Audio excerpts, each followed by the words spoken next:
নমস্কার বন্ধুরা, কেমন আছেন আপনারা? আশা করি সকলে ভালো আছেন। জিএস রান্নাঘরে আপনাদেরকে জানাই স্বাগত। আবারও চলে এলাম আরেকটি রেসিপি নিয়ে। আজকে আমার রেসিপিতে থাকছে চিংড়ি মাছ দিয়ে চাল কুমড়োর ঘন্ট। তার জন্য আমি সবার প্রথমে কড়াইতে সর্ষের তেল দিয়ে দিয়েছি আর চিংড়ি মাছগুলো খোসা ছাড়িয়ে রেখেছি আগে থেকেই। এবারে চিংড়ি মাছগুলো ভেজে নেব।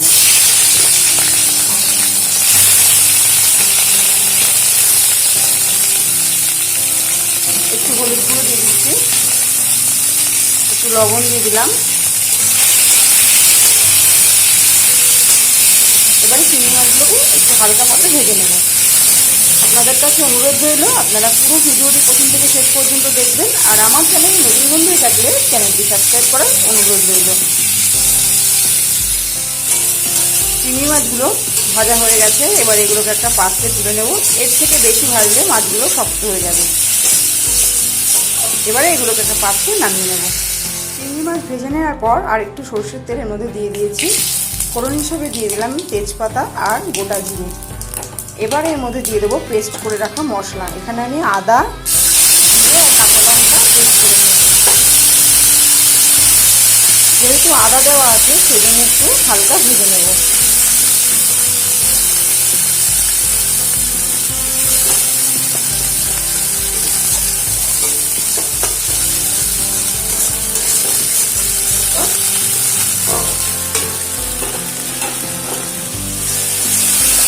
মশলাটা 1 মিনিট মতন ভেজে নিলাম। আর এই যে এখানে আমি চাল কুমড়ো আগে থেকে কেটে রেখেছি, এবার এইগুলো এর মধ্যে দিয়ে দেবো।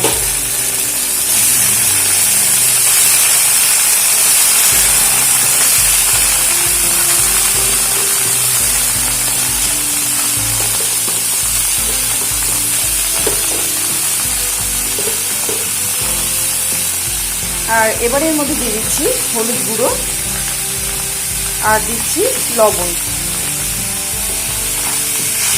এবারে সমস্ত মশলার সঙ্গে চাল কুমড়োটাকে ভালো করে মিশিয়ে নিয়ে বেশ কিছুক্ষণ সময় ধরে খুব ভালোভাবে কষিয়ে নিতে হবে।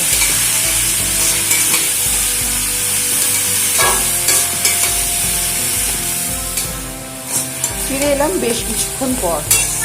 চাল কুমড়োটা অনেকক্ষণ বেশ ভালো মতন কষিয়ে নিয়েছি। আর চাল কুমড়োটা যেহেতু একটু কচি ছিল, এর থেকে কিন্তু অনেকটাই জল বেরিয়েছে। আর সেই কারণে চাল কুমড়োগুলো খুব ভালো মতো সেদ্ধ হয়ে গেছে।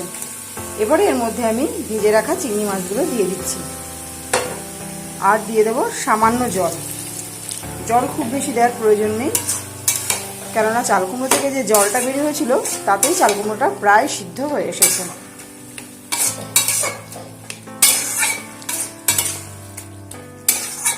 এবারে একটা পাত্র দিয়ে ঢাকা দিয়ে আবারও কিছুক্ষণ অপেক্ষা করব।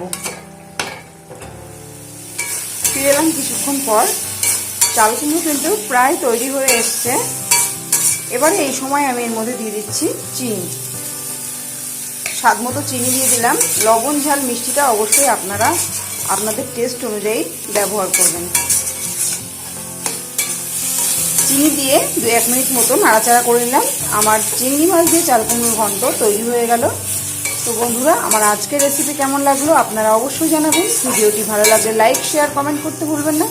আজকের মতো শেষ করছি এখানেই। আবারও হাজির হয়ে যাব নতুন কোনো রেসিপির সাথে। ততক্ষণে ভালো থাকবেন, সুস্থ থাকবেন। ধন্যবাদ।